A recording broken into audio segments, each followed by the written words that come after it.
The sky above the plains was the color of old brass, thick and warm, as though someone had poured molten metal across the horizon and left it to cool under the fading sun.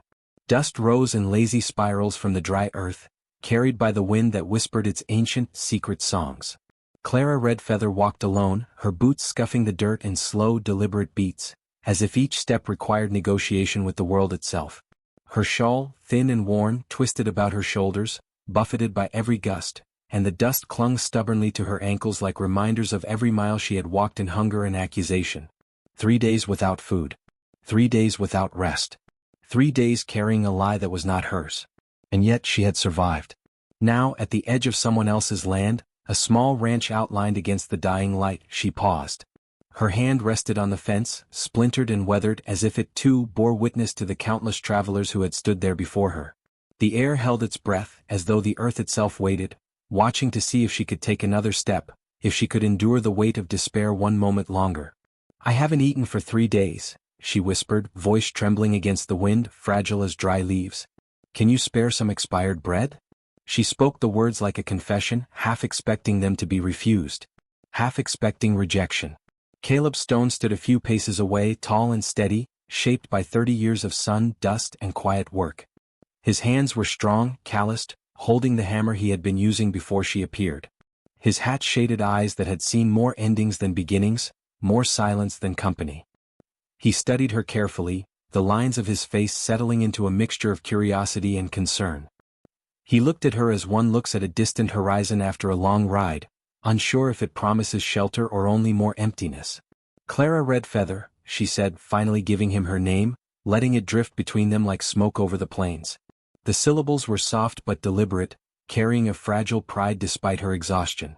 She was 20, yet the journey had carved years into her face, leaving it both delicate and resilient.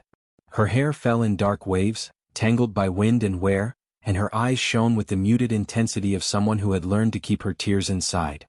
Caleb noticed the way she held herself, standing straight even while begging for scraps. It unsettled him more than desperation ever could. He offered her bread, stale and heavy with dust, and a tin cup of water drawn from the well. Clara accepted it with careful movements, almost apologetically, as if taking too much would be a sin. She ate slowly, deliberately, savoring each bite as if it were a precious gift. Caleb watched her, telling himself it was caution, not curiosity, though he knew deep down he was captivated. Her presence, delicate yet determined, seemed to slow the air itself. The wind stirred her hair and her spirit, and he felt the faintest tug at a heart he thought he had long left behind. Night came with a hush, draping the ranch in shadows and the scent of hay. Clara slept in the barn, wrapped in a spare blanket that smelled faintly of horse and earth. Hunger loosened its grip enough to allow memory to slip in. Flames danced in her mind, fires from her tribe, laughter shared beneath the stars, songs carried through warm summer nights. And then the accusation, sharp as a blade hidden in silence. A silver brooch gone missing. Her name whispered like a verdict. No proof offered. No voice to defend her. Exile delivered not with malice but with quiet indifference, which somehow cut deeper than cruelty ever could. She had walked for days without food or water, refusing to beg until necessity forced her hand. By morning her eyes were dry. The tears had done what they could, leaving behind only the heavy, quiet ache of injustice. Caleb watched her hands as she moved, calloused but gentle, capable and precise. He began leaving small tasks undone, curious to see if she would complete them. She always did, quietly and without complaint, building a silent rhythm between them.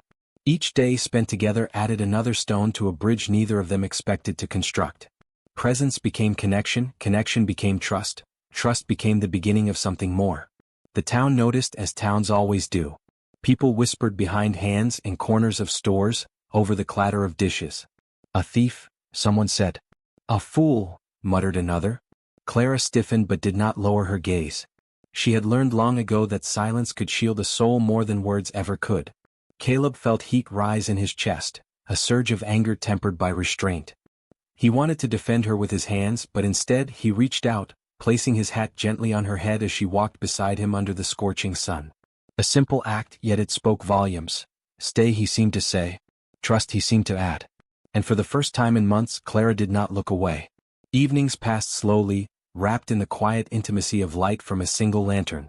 Words came cautiously at first, then with more ease. Caleb spoke of his past, a wife taken too soon, a house left hollow and echoing. Clara spoke of rivers she had known, of songs her mother had sung, of belonging that had been stolen from her. Love grew slowly, not like a wildfire, but as warmth creeping into places long frozen. A hand brushing another, a glance held too long, a shared silence that felt like conversation. Each moment carried the weight of unspoken understanding. When Caleb finally asked her to stay, for good, to marry him, to make a life where ghosts could rest, her tears came silently. They were not only tears of joy but of release, of recognition, of relief. Finally, someone believed her. Finally, someone stood with her when the world had turned away. Yet peace carries its own trials. Clara's voice was quiet but firm as she spoke of returning to face her tribe, to confront the lie that had cast her into the wilderness. Caleb agreed, though the thought tightened his chest. Together, they rode across the plains, the horizon stretching endlessly beneath a sky that seemed to weigh every heartbeat. Each mile tested their courage, each gust of wind reminded them of what she had endured. Arriving at the tribe, they found faces wary and cold, heavy with unfinished judgment. Caleb's voice was calm but unwavering. If Clara stole, bring proof. Silence fell, dense and expectant, stretching like the desert sky. And then a man stepped forward. His confession trembled on his lips, hesitant, reluctant, but enough. The lie was laid bare. The burden that had bent Clara's spine for months lifted in a single, quiet moment. There was no grand celebration, no cheering, only the slow release of tension, exhaustion tempered by freedom. Clara forgave, not for the tribe but for herself, reclaiming dignity that had been denied to her. Caleb took her hand and together they mounted their horses, leaving behind the past while carrying its lessons. Returning to the ranch, the world felt lighter. Life resumed its rhythm, steady and kind. Clara planted seeds, tending to soil that smelled of possibility, while Caleb repaired fences with methodical patience. Laughter returned slowly, gently, finding the spaces that had known only dust and wind. The town's whispers faded, the people watching quietly as if embarrassed by their own judgment. Love had softened the land. Even the horses seemed lighter. As the sun dipped low, painting the plains with amber and rose, Clara leaned against Caleb's shoulder. She was no longer hungry, no longer afraid, but full in a way that had nothing to do with bread. The horizon stretched endlessly, promising that this was not the end, but a beginning still unfolding. Sometimes, she thought, truth walks barefoot for miles, and love sometimes begins with something as small as stale bread. Courage, like the land, grows with patience. The plains whispered behind them, carrying dust, secrets, and the promise of tomorrow. Clara Redfeather and Caleb Stone rode on, wind in their hair, hearts full, knowing that some homes are built not from walls or fences, but from trust, courage, and the quiet certainty of someone standing with you when the world turns away. Days passed and seasons shifted. Clara and Caleb grew together, their bond deeper than either had imagined. Every morning the sun rose over golden grass, and they worked side by side, in silence and in laughter. Clara learned to ride with the ease of the wind, her hair flying behind her like the wild plains themselves. Caleb learned to smile again, to trust the warmth of another human presence without fear. The town eventually came to respect them, not all at once, not easily, but through quiet observation. Clara carried herself with dignity that words could not undo, and Caleb's steadfast support became a shield against whispers and judgment. People began to understand that some truths, though denied for a time, always surface. Evenings on the porch became their sanctuary.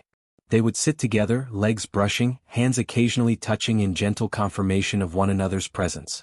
The sky above shifted from rose to violet to midnight blue, and the stars seemed to mirror the endless possibilities that lay ahead. Sometimes they spoke, sometimes they were silent, and in the shared quiet, love flourished. The years ahead were not free of hardship, but Clara and Caleb faced each one together. Fires were built, fences mended, crops planted and harvested. The plains, once empty and harsh, became a home.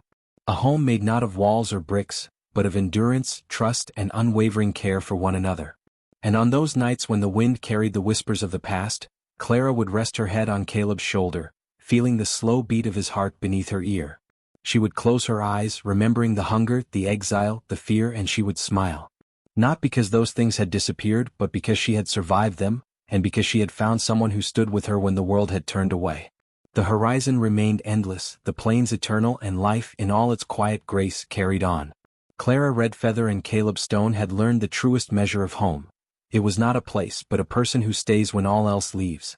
And under the vast, forgiving sky, they rode forward together, full of hope, full of love and full of life.